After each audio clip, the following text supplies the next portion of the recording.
Hey guys, it's Matt. You know what we haven't spent enough time on in our community, and this channel and myself to blame as well as everyone else? Spending time on analyzing what exactly is the dream. Now people rolling their eyes. Dreams? This is horse shit. I'm tuning out on the... No, if we really understood what the dream was, it would be a kind of a giveaway, in my opinion, as to what this reality is. It's not as simple, Matt. But that's all been explained and discussed. Go to your library and get books from Freud. That's all horse shit. I'm not gonna. That's a waste of time. I'll look to your comments. If people would hold back comments, I'm going to throw a lot of different ideas at you here. If you could hold back comments, the collective comments here, I guarantee, will be far greater than anything that Freud has ever. Hey, Freud, a cigar sometimes isn't a cigar, you jackass. And your little great nephew or whatever, Edward Bernays, bunch of not milk minions.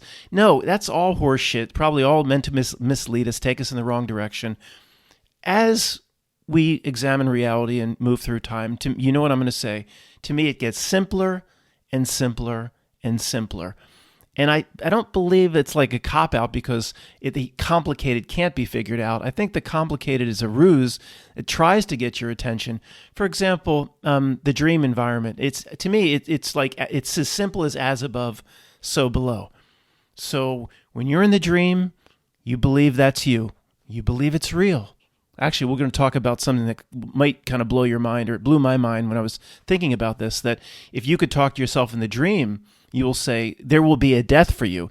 This entity here, when this other entity or person wakes up, this entity will cease to exist. It's literally like the entity you are in the dream dies when you wake up. So as above, so below. Why isn't this is just the dream to the next layer up? I mean, it seems so simple. This life we're in right now is the dream to the next level of consciousness up. When we go to bed at night, what we do there we call the dream. That's the experience one level down. Well, Matt, by that rationale, it would be like Inception.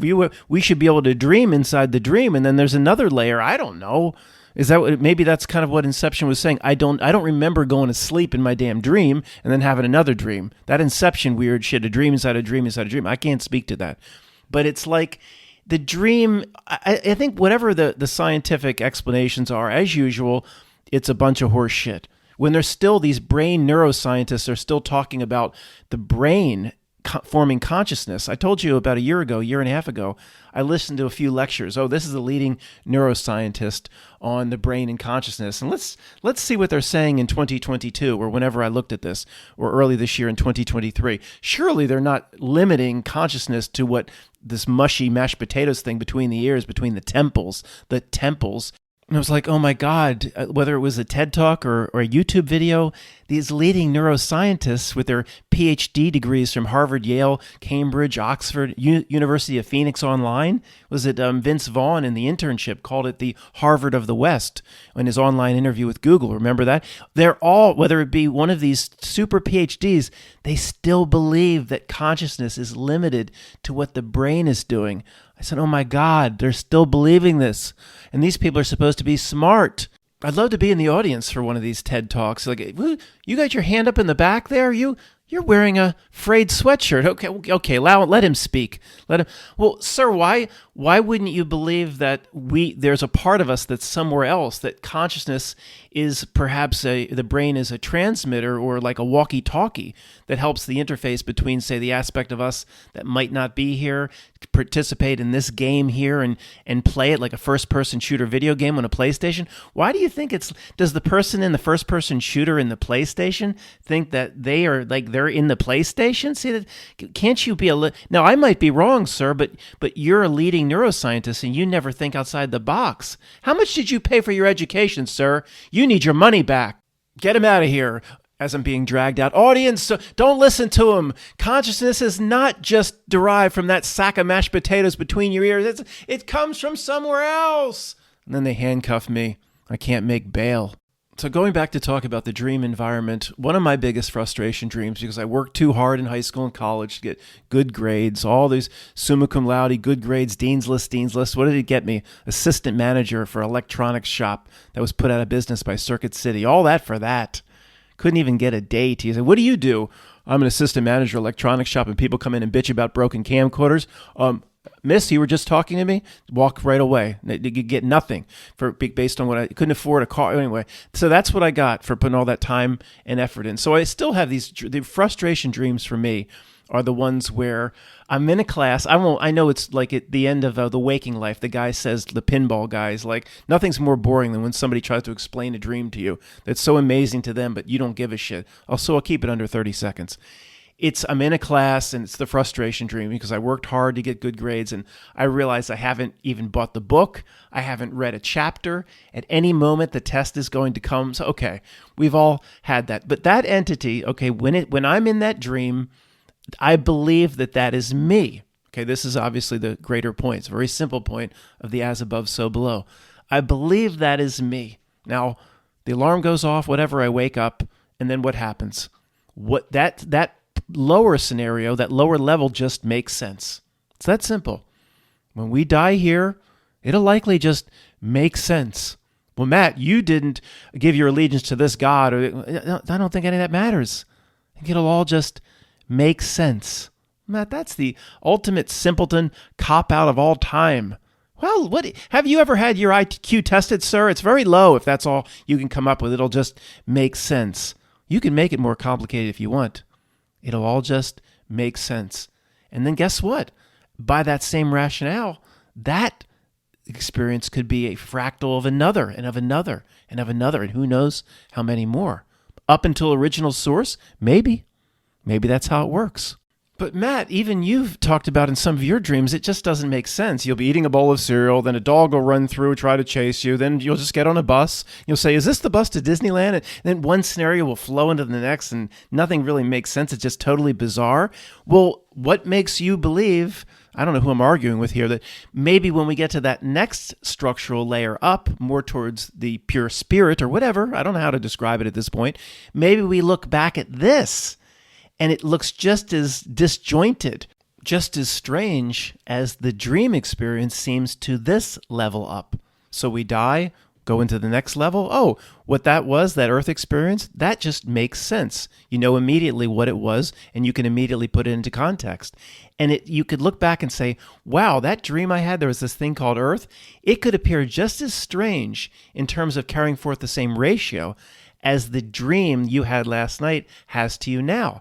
The other thing to keep on the table, which makes this a little bit more complicated, this part of the discussion, is we all don't seem to have the same types of dreams. So I'll look to your comments here as well. Again, mine, it's bizarro.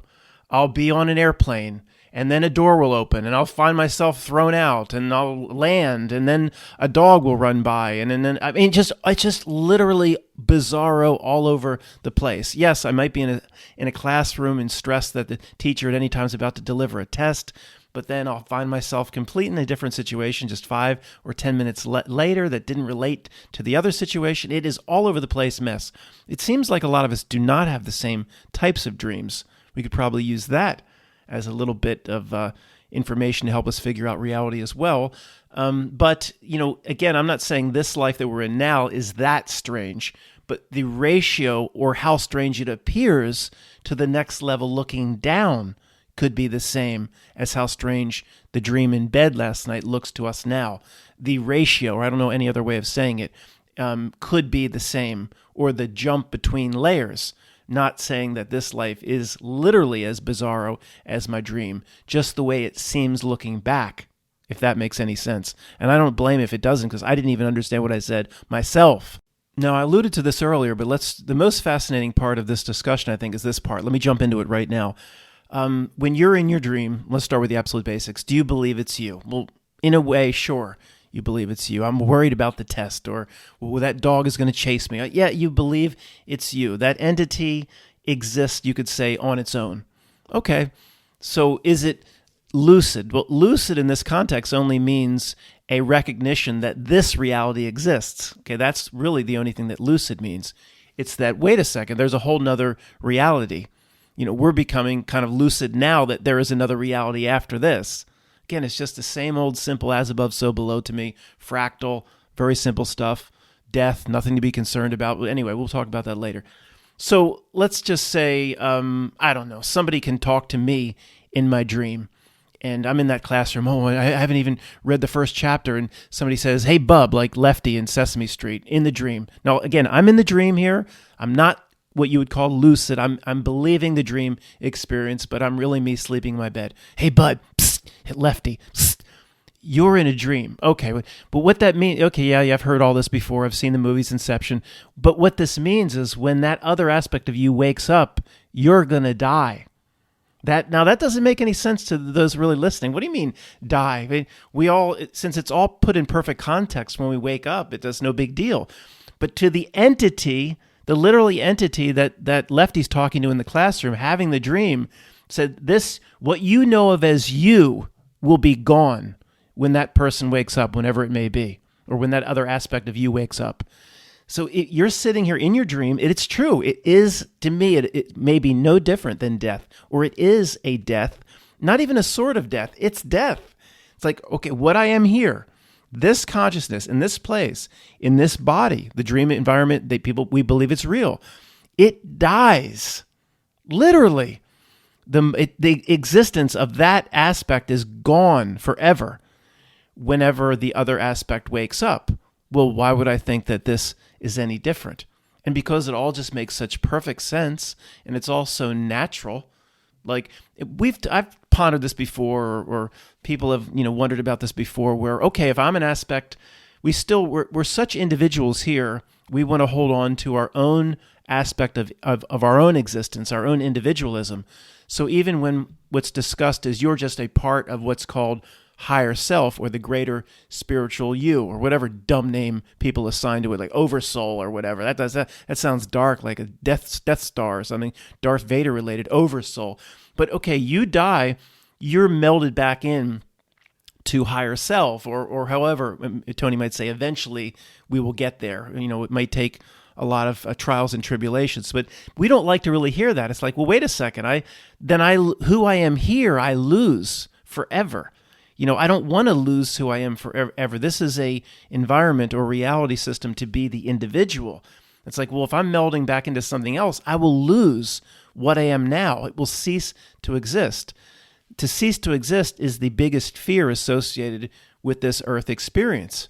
But then the dream teaches us it's no big deal. It just makes sense.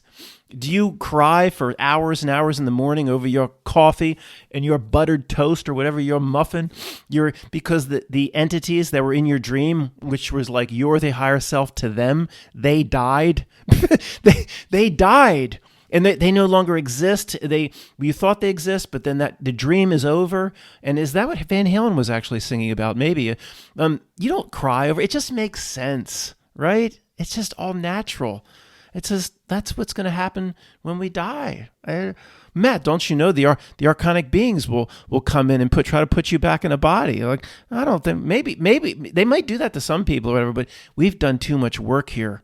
See, that's the main principle to me, or my takeaway for as above, so below. I've beaten the trick here. I'll beat whatever trick comes later. And like, if you laugh at a joke on a Tuesday, you might laugh at a similar joke on Thursday. You're not going to not laugh. That's not funny at all. You just laughed at it. It's the same. We've beaten the trick here. So we're going to fall for tricks there? Does that make any sense to you? My friend Tony or your friends, they fall for the trick here. Uh-oh. They might fall for the trick there. This isn't simpleton like the rationale of somebody that got hit in the head with a 2x4 and I have no IQ. This is just simple common sense shit. And as I'm talking about this stuff, and in the back of my mind, I'm just pondering like what most of the truth community does or what we did for over 10 years. The stuff back in the weeds or the bog becomes so absurd, so pointless when you think kind of what we're trying to understand here in terms of how the fractal layers of reality work or what the dream may actually represent. I mean, in terms of the conversation we're having now, and we don't have all the answers, but it's fun to have these exercises and we'll continue to do them. But like, Matt, don't you want to go back and talk about what happened to the side of the Pentagon? I mean, don't you want to talk about this mall event or this school event? How absurd does that seem when you get like to the level we're at now? Going back into the bog. It's ridiculous to go back there. So one of the things that inspired me to have this conversation with you or talk this out was I don't know when it happened, but it did in terms of the fractal layers, like just the realization that the dream self actually dies and ceases to exist. And you can absolutely see it that way. Then if this is one fractal layer up, we die and we cease to exist. But okay, on one side, it's very comforting that it all makes sense and we wake up from the dream when the alarm clock goes off, and we don't mourn for that, whatever that aspect of us that was in that dream. We don't mourn for it. We don't see it as dead. But again, this whole life experience it's such about being the individual. That is what that in a sense should be embraced. The ego takes over and then warps what the life experience should be about. The tendency to be the individual will eventually feed the ego, where the ego gets out of control. And we've talked about all the problems associated with that. But it's like, even though it makes perfect sense, and why wouldn't, when we die, we blend back into the higher self that's at the next level? There might be 5 more layers, there might be thousands of more layers, but it's just natural. We don't want to lose the individualism of who we are now. Okay, that it is a little bit disturbing to a degree, but again, whenever it starts to bother me, and we all, the biggest fear of all time is the possibility to lose existence. That is the biggest fear, and maybe one of the reasons to be here, to kind of overcome that. Back to the Damien Rice song Cannonball, which I think is very good just on its own. Stones taught me to fly, the opposites, and then eventually life taught me to die. Well, you don't know how to die. You don't even have any comprehension potentially of non-existence until you get into a place where most of your time spent there, you believe there's a good possibility you're going into non-existence. And for 9 out of 10 people, religion, I'm a Christian or I'm a Muslim or I'm a whatever, doesn't help here. It's, for example, only 1 out of 10 go a 100% full believers. And I'll just give you an example. Again, if you were 100% full, you just know in every fiber you will be with your God, Jesus, whatever your religion may be, then you should have no fear of non-existence. Okay, but that's what the non-existence aspect of what may be, that is part of this life experience, part of the reason we came here, in my opinion. So this is proven. I know this is all over the place, so I'm not sure how to talk about it.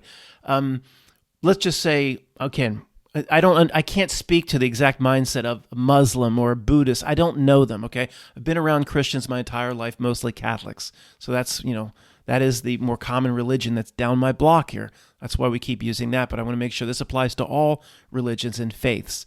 So when most 9 out of 10 are diagnosed with, at their 72 or 5 years old, with a certain type of cancer, do they go on the chemotherapy? Well, 95% do. And it's suffering, and why would you, if you are 100%, there is no possibility for non-existence, and you will be with your God or in heaven or whatever. It doesn't make sense.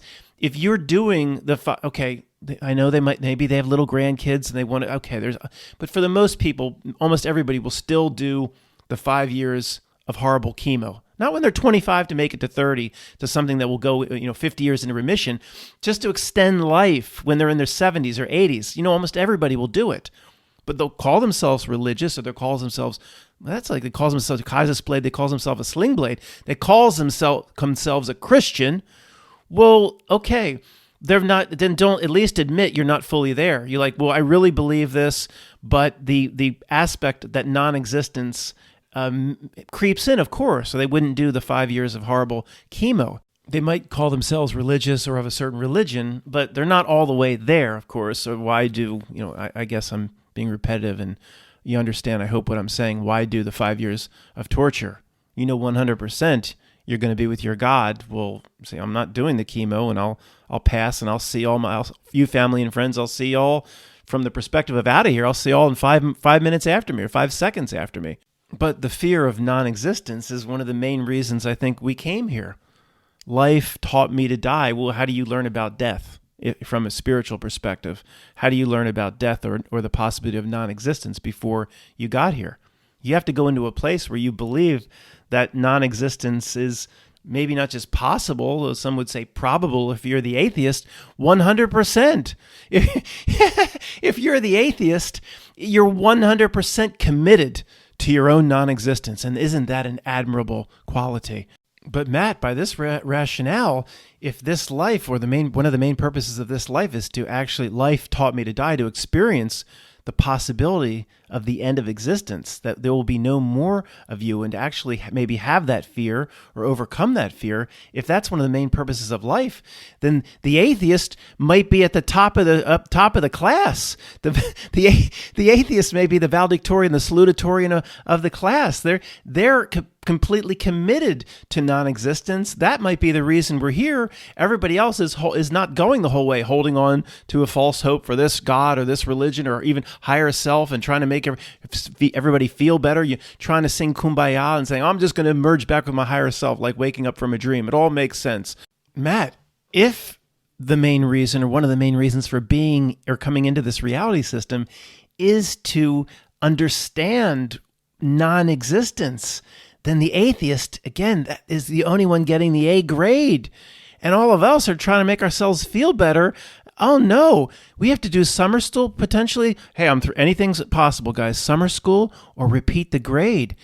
Oh, this never crossed my mind, but I have to be big enough to talk about it. I can't just pretend.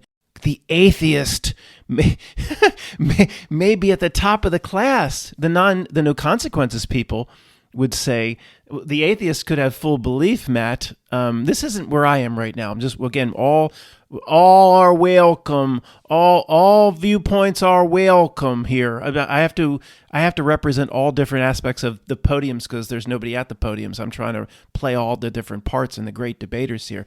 The no consequences people would say, Matt, these atheists, okay, I agree with you, Matt. They're fooled. They don't realize they existed before birth. They believe in Stephen Hawking's Big Bang and Darwin's Monkey Man and all that, but you can't give away the no consequences people. You can't give away soul tokens here. You're too powerful of a being. You can't give away yourself or Horcrux your spirit off here. So the atheist will go into death. They don't, you guys toy with the idea they get what they expect, and that potentially is a danger of going to death with a view of atheism. You manifest as a creator being what you expect. You just manifested nothingness on yourself. You can float around in the nebulas for the rest of your life. That is on the table, but there's another possibility. The no consequences people would say they can't give away any aspect of this powerful spirit and nature of what they are. So then they get the A grades. It's like you fully experienced, you went into death expecting non-existence, and that's what the life experience was for. Atheist, you get the A grade. You rest of you poor devils have to do it again, over again. I don't want to believe this, but I've never even thought about this possibility. But I can't just, I'm going to go re-record this because I don't like what it sounds like. No, that's not what we do here. I didn't like what I just said. Matt, how many Britney Spears personalities are roaming around in there? At this point, a lot. Okay, took a minute to calm down, to think. I'm not going to re-record anything. I know I'm rambling. For some reason, my mindset now is in fifth gear, 150 miles an hour, which was just the opposite of what I came into yesterday's video, where I wanted to talk even slower than, what is his name, Stephen Wright, the comedian. So let me repeat the main part of the last segment, which was, who knows who understood that. Okay, I don't like to believe the atheist is right about anything, but I have to be big enough to keep it on the table. The no consequences people would say it doesn't matter if the atheist's belief system is completely wrong. If the atheist is the same entity that you and I are, of a certain higher level than Melvin P., it doesn't matter if it makes mistakes or thinks incorrectly about itself. It can't give away soul tokens. It's too powerful. It's too part of a timeless entity that always will be, always have been. So it might believe, this person down the cul-de-sac may believe that they're an atheist, okay? And they go into the moment of death believing 100% in non-existence. The no consequences person would likely say it doesn't matter what they believe in. The no consequences person would say, I don't buy that they're going to manifest that they're going to manifest non-existence on themselves simply because they believe that. They're too powerful of an entity, and they would have protected themselves before coming in. In fact, the atheists may be the only one getting the A grade because they're the only ones that potentially fully embraced the main reason for existence or coming into this reality system, or one of the main reasons, to have a understanding or fear of complete non-existence, of a timeless thing coming to the end. That may be the reason we came here. If that's the case, the atheist is the only one getting the A grade. Again, I don't like this conversation any more than you do, but I have to be big enough to talk about it and not pretend it doesn't exist. Matt, are you changing your viewpoints? Not at all. I want to be clear on this. I'm not changing my viewpoints on this at all. Again, have to talk about it and not pretend it doesn't exist. One of the reasons I'm not changing my viewpoints is, let's not forget one of the main parts of this entire channel. We have a whole thing here called the not nilk or the screen that plays a trick.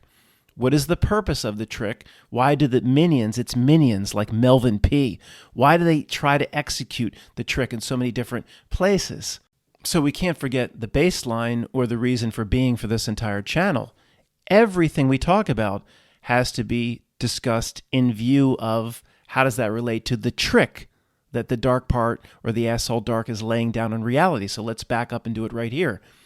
The atheist going into the moment of death believing in the atheist position, that do they generally also believe in Stephen Hawking's view of the cosmos and Carl Sagan and Monkey Man, and do they generally believe all that too? That's almost like the fries that always comes with a burger at McDonald's. If you are an atheist, it's almost like a given that you bow down to Carl Sagan and what the cosmos is, and Mitch Pikachu, and all. You bow down. It all comes together like in a Happy Meal, like in a box. So would you say that they're fooled or not fooled? Did they fall for the trick? Well, of course they fell for the trick. So I'm not quite ready to go there. Like, the purpose of this reality is to fall for the trick? I'm not going there. But maybe it is for a certain number of lifetimes, or to have the experience of being fooled. But we're done with this, right? We're breaking through the trick. We're announcing to the aspect of ourselves, or whatever your religious beliefs are, your God, or was it Anubis, the damn scales, the damn feather on the scales, or the taped banana to the wall on the scales. We're announcing by what we're doing and diving off the back of the ship of fools, we're announcing that, okay, we are done with this. We're now triple X in the diner. I started to notice certain things. Well, what did you notice? I noticed that reality is breaking down all around me every single time I pour milk over my cornflakes. It happens. We're starting to notice things. We're done with it, okay? Which means we're ready to, lack of better words, sorry, I don't like that term, ready to graduate. Well, give me a better term then. Stop complaining about it. We're ready to graduate. This is what we're announcing to ourselves. I don't believe there's an outside judge or whatever. You believe that about your God. We're announcing we're ready. We're done with this.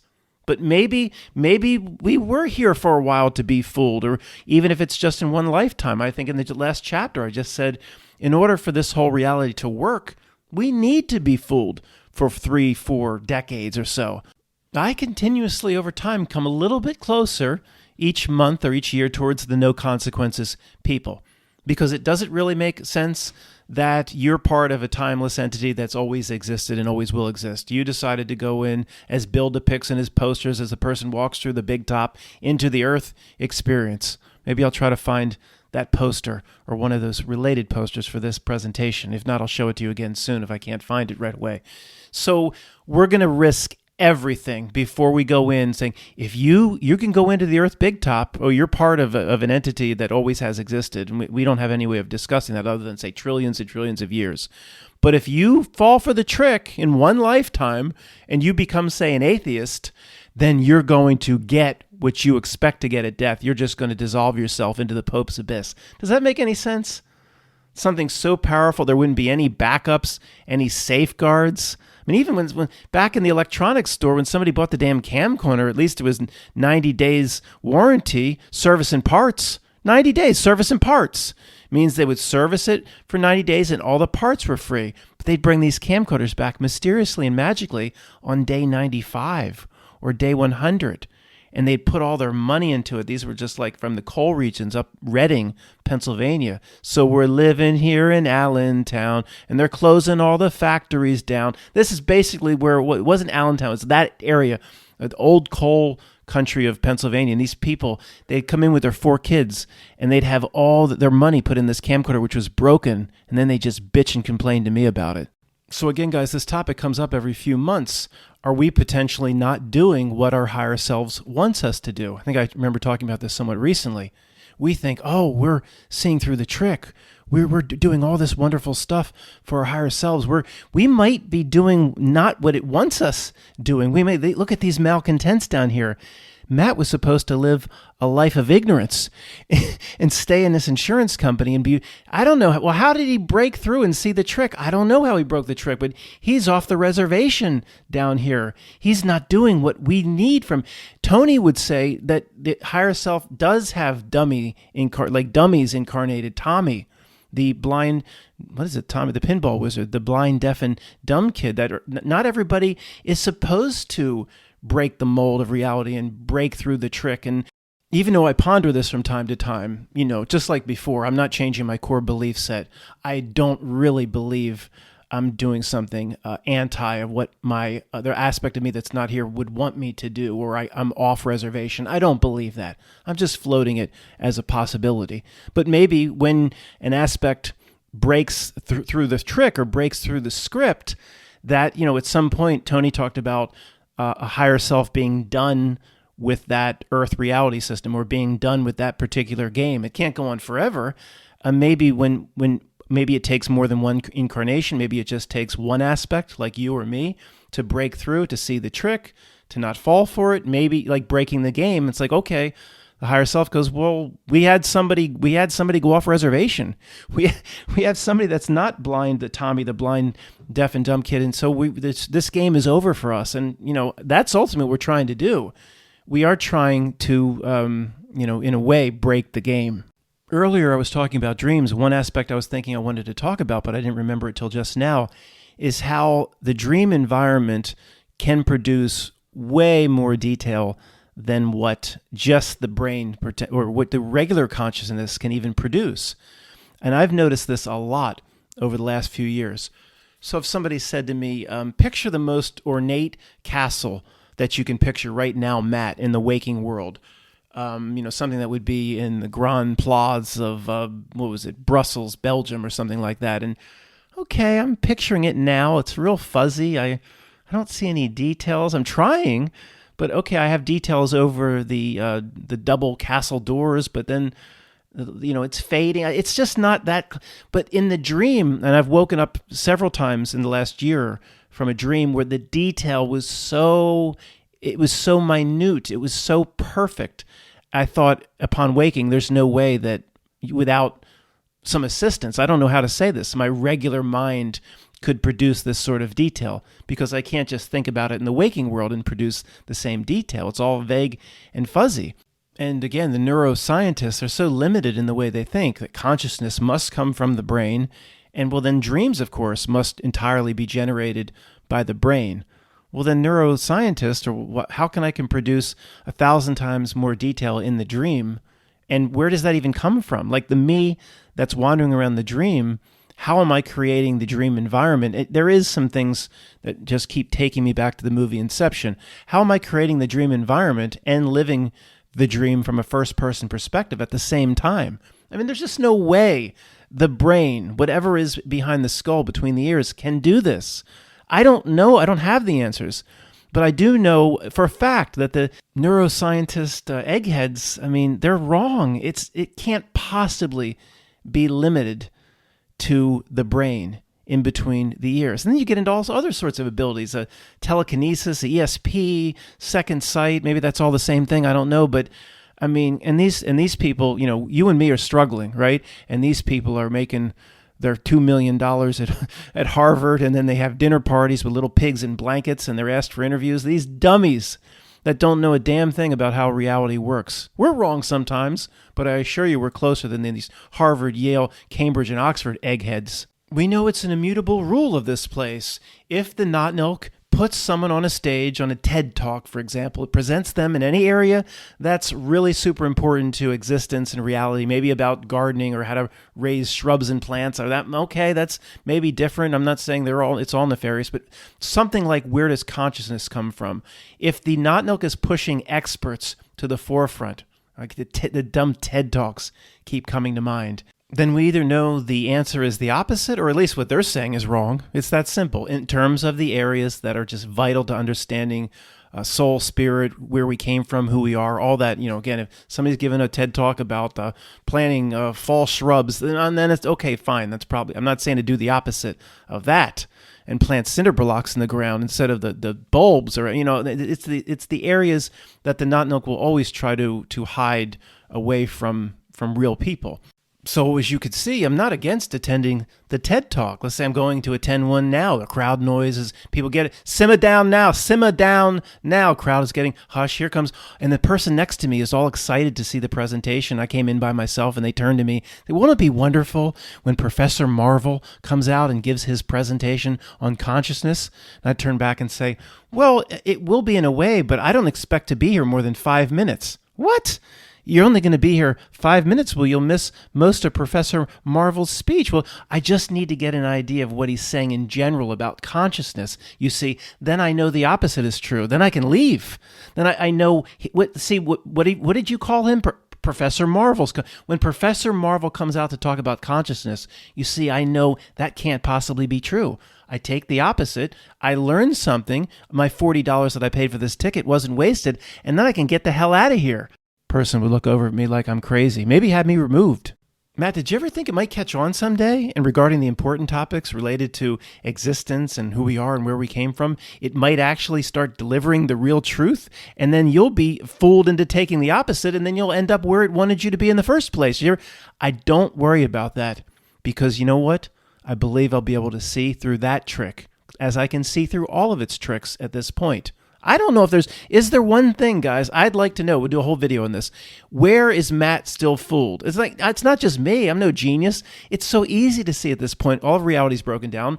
There's nobody here's fooled in any area, except every once in a while we get a Trump supporter here. They're fooled. A Q supporter here. Actually, there's some third, fourth, fifth, sixth grade truthers that show up here. A couple of videos back trying to tell me about splat turf. I'm not being disrespectful. I just can't use the real term. Saying, Matt, I'm going to do a whole video on this. Matt, here we go again. There's not a shred of evidence that the earth is a sphere or what the scientists say. But see, don't you realize if you're making that argument, you're missing the entire point. If you've picked a camp in terms of shape, you're missing the entire point. So yeah, okay. In general, there's not too much of the trick that we'll just limit it to the old guard. The old guard in the front. Wake up! They're sleeping in the front. They're not. I don't feel I'm tricked anymore. I don't believe the old guard is tricked. If they try to do a reverse psychology and actually start presenting the truth, I think our inner knowing will say they're trying to screw with you, Matt, and the rest of everybody here. That's the truth. As they do it, they'll do it in a roundabout way or a very subtle way in their media or art or movies or song lyrics. But in terms of directly, they haven't done that yet, but we'll be ready when they do. Thanks for listening.